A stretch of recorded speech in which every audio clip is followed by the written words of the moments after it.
Ó mal sorteado Calisto, que a auréola de patriarca te resplandecia em volta do teu chapéu de merino e aço, quando entraste em Lisboa. Que anjo eras entrajado na tua casaca de Saragossa sem nódoas.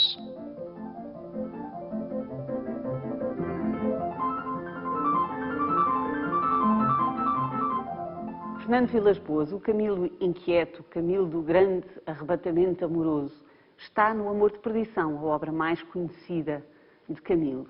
Mas nós vamos falar sobre a queda de um anjo, que corresponde a um momento de transição na vida e na obra do escritor, mas também num momento de transição no país. Transição é o termo, e estão a acontecer muitíssimas ao mesmo tempo.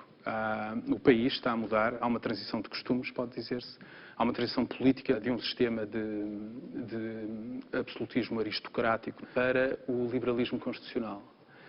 E o estilo do Camilo também está a mudar, porque ele quer leitores, ele é um escritor comercial, no melhor sentido do termo, e tem que ir a correr atrás dessa mudança gigantesca. Ele começa a despedir-se daquilo que chama normalmente o estilo neoclássico, romântico, cheio daquela quinquilharia de vocabulário que normalmente atribuem ao Camilo. E da quinquilharia sentimental também, de alguma maneira. Exatamente. Seja lá o que isso for no Camilo, porque o Camilo é sempre contraditório. Está sempre contra si próprio. Está sempre contra aquilo que está a representar. Talvez a exceção seja justamente o Amor de Perdição, mas esse Camilo que está a escrever em A Queda de um Anjo já acabou. O primeiro anjo a cair é Camilo. Aliás, resta saber se esta trajetória do morgado que vem de trás dos montes, enfiado em catrapácios de frades e histórias genealógicas, que de repente chega a Lisboa, uma Lisboa já com cheiro da francesada e de século XIX, o tal século que tinha que ser entendido. Como aquele em que iria acontecer tudo. É uma grande promessa, exatamente. Tudo se promete, tudo se espera, e são estas pessoas que não conhecem o país de lado nenhum que vão fazer a mudança. O Camilo sabe isso. Mas, ironicamente, o Camilo também é daqueles que estão em perigo de ficar para trás. Este livro é sobre isso. É o próprio Camilo a falar da velhice do seu estilo, da velhice das suas convicções. E desse aspecto, o livro é um bocadinho arrepiante, é um bocado sombrio. Se em Amor de Perdição o Camilo dá tudo para tentar resumir, retratar com a máxima intensidade aquilo a que chamam normalmente a religião do amor, que é uma coisa que seria o sinal máximo de um romancista romântico. E este é um Camilo totalmente descrente. Na verdade, nós temos no centro deste romance Calisto, Elói, Decilos e Benevides de Barbuda. Nome difícil de dizer, mas que nos diz muitíssimo sobre a personagem canhestra deste deputado provinciano que vem para Lisboa, vem lá do seu terrunho, para regenerar a capital. Camilo usa esta personagem para falar simultaneamente do progresso e do grande desconhecimento do país. O progresso é muito engraçado, porque é um termo que neste romance é absolutamente caricatural. O progresso é uma coisa que está em França, que Calisto conhece quando vai para lá com a amante, a prima que cai mais ou menos do céu, numa altura do romance em que ele não tem muito mais que fazer do que ir mudando de roupa à medida da sua aproximação da vida social. Acaba por ser uma aproximação do governo, ele passa de um conservador aristocrático para se aproximar do governo que estava na altura. Ele é, portanto, um vira-casaca autêntico, mas o virar da casaca no livro é literal. Portanto, ele traz a moda, traz do seu morgadio a moda do século passado. Muito gozada, que provoca alta galhofa no Parlamento, e depois vai primeiro a um alfaiate mais ou menos vulgar e depois vai-se aperfeiçoando. Isto é o progresso, neste livro. Mas os deputados que falam em nome do progresso naquela Assembleia também não têm uma ideia muito clara do que quer que seja. Há toda uma cultura antiparlamentarista que está aqui em jogo, que Camilo, de certo modo, partilha, que ainda está perfeitamente viva. Mas é isso, o retrato de uma cidade totalmente desligada do que chamam hoje o país real. Mesmo daqueles que eram representantes.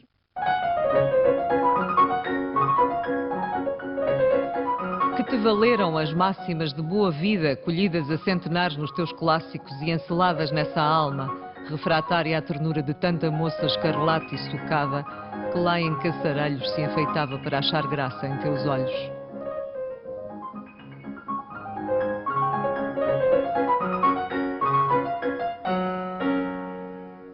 O que é que tu salientas mais no estilo de Camilo? É um bocado assustador o início, porque é de uma tal abundância de exibição descritiva e literária que parece um passatempo. E sendo um folhetim, o livro é incrivelmente ligeiro. Mas quando Camilo está a fazer isso, está primeiro armado em Camilo, mas por outro lado ele está... É preciso pensar que este narrador é um camaleão. Ele está-se a moldar às cabeças que está a representar. Portanto, há qualquer coisa de muitíssimo fiel. Normalmente há o lugar comum. Camilo é empolado, Camilo acrescenta uma camada de lustro artístico a uma realidade. Este é o lugar comum realista, a olhar para a maneira de fazer dele. Porque o livro vai evoluindo para ser cada vez mais ágil, cada vez mais detalhado e cada vez mais escorreito. Incisivo. Cada vez mais. E cru mesmo. Aliás, o retrato que este livro acaba por fazer do amor, transforma este livro no irmão escuro do amor de perdição. O idílio entre Ifigénia e Calisto, no livro, é de uma frieza. Portanto, o Camilo já não se dá sequer ao trabalho de construir obstáculos, de construir janelas altas, muros, adversários. Não. A amante está ali, cumprir o seu papel. Tu achas que isso acontece porquê? Porque Camilo quer ir direito ao assunto? Não, em Camilo nunca se vai direito ao assunto. Porque Camilo já não acredita. Já não acredita. Aponta-se-lhe normalmente na biografia que ele ama muito e depois enfastia-se. Factos. Mas não vale a pena extrapolar para a biografia. Basta pensar em infinitas figuras que aparecem que aos calores contrapõem, depois respondem com o desprezo, a fuga. Há sempre um animal triste após o coito no Camilo. É perturbante isto. Mas aqui nem isso. O contacto físico é uma lacuna imensa. Camilo acaba de fazer um retrato de Lisboa e do Portugal político, que era exatamente Lisboa, como um sítio onde toda a gente se remexe e garante e quer fazer, mas ao mesmo tempo absolutamente estático. Nada está a acontecer realmente. A única pessoa que está a evoluir a altíssima velocidade é justamente Calisto. Começa pela roupa e acaba na capacidade de amar, coisa que ele não sabia o que era.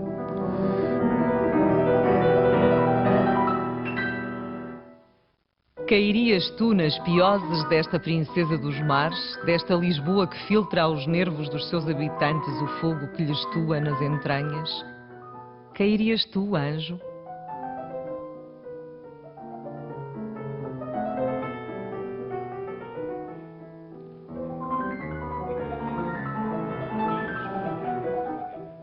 Paulo Portas, estamos na sala do Senado, onde muito provavelmente se poderia ter sentado essa figura fantástica de Calixto Eloy. Nos seus 10 anos como deputado, cruzou-se com algum Calixto Eloy de carne e osso? Eu, do que me lembro do Calixto Eloy, literário, obviamente, é essencialmente uma pessoa moralista, que não só acha que a sua vida obedece a um código moral, como acha que a vida dos outros deve obedecer ao seu código moral. E, portanto, é evidente que na política do século XXI também há moralistas em todos os setores políticos. E, portanto, é possível que haja, sim, eu não quero ser desagradável com ninguém, acho que há uns políticos mais moralistas do que outros. Mas acha que a integridade de valores deste deputado provinciano, e agora falo de Calixto Eloy, é associável à ingenuidade política? Vamos lá ver. Vamos ser humanos com o Calixto Eloy.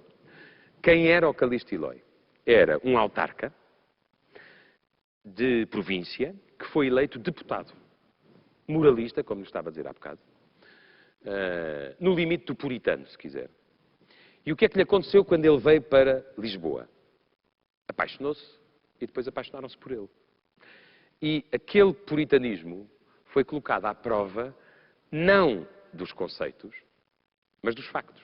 Então, se calhar acha que a queda de um anjo é mais sobre o caráter natural dos desejos humanos do que sobre a capacidade corruptora, concretamente, do Parlamento ou de Lisboa. Bem, não foi propriamente o Parlamento que corrompeu o Calixto Eloy. O que aconteceu ao Calixto Eloy foi que ele chegou a Lisboa e se apaixonou. E depois, mais à frente, houve uma senhora que se apaixonou também por ele. E a vida dele deu uma volta completa. O que aconteceu ao Calixto Eloy, quando veio para Lisboa, foi o fator humano. E ele entrou numa crise em relação aos seus próprios valores. Bem, provavelmente o personagem que sobra do Calixto Eloy depois desses encontros é mais humano do que aquele que vinha até à capital cheio de certezas. A queda de um anjo é um vivo conselho aos moralistas para não julgarem os outros, porque correm o risco de acabar julgados pelos mesmos argumentos. E o Calixto Eloy aprendeu a não julgar os outros porque foi julgado por ele próprio.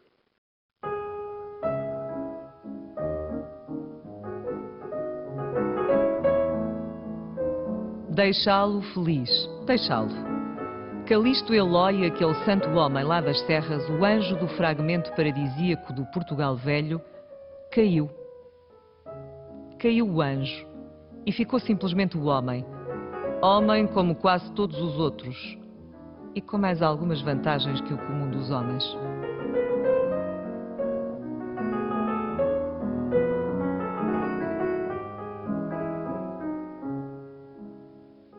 Na verdade é que quando há uma crise política ou quando há um episódio particular, digamos assim, na Assembleia, toda a gente se lembra das personagens dessa e de Camilo. É inevitável. É inevitável.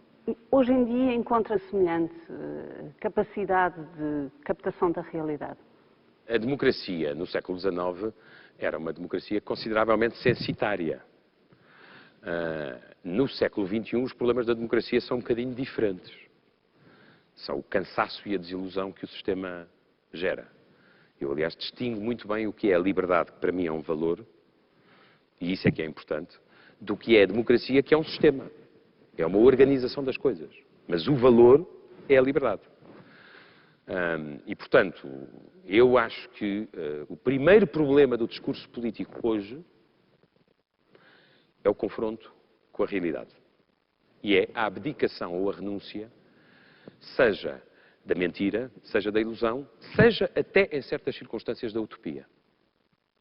Eu acho que esse é o primeiro problema e o primeiro dever do discurso político de hoje. Imagino que hoje em dia se sentava na Assembleia e se levantava para falar um deputado com a verve, com a capacidade e o domínio de linguagem e da argumentação de Camilo. Qual é que acha que seria a reação? Seria de admiração ou de troça? Nos anos em que esse fabuloso livro, que é A Queda de um Anjo, foi escrito, por acaso Portugal estava a passar por circunstâncias tão difíceis e tão humilhantes como aquelas que nós vivemos hoje. Porque já nessa altura, como aconteceu pelo menos 3 vezes no século XIX, Portugal tinha um problema chamado dívida. E eu acho que se a cultura portuguesa tivesse hoje um Camilo, um Essa, um Ramalho, nós convivíamos melhor com os nossos problemas, porque os percebíamos melhor. Eu acho que o nível de cultura, seja do ponto de vista civilizacional, seja do ponto de vista político, do recrutamento dos políticos em Portugal, tem vindo a declinar. Eu não acho que um político culto seja necessariamente melhor político. Mas acho que um político grosseiramente inculto, provavelmente, falha alguma coisa que é essencial para tomar boas decisões. Pergunta inevitável. Qual é a atualidade da Queda de um Anjo? A atualidade do Calixto Eloy e da Queda de um Anjo é a atualidade do Camilo. Ou seja, um grande livro é um grande livro, mesmo que passe uma década, um século, ou até mais do que isso, por cima dele.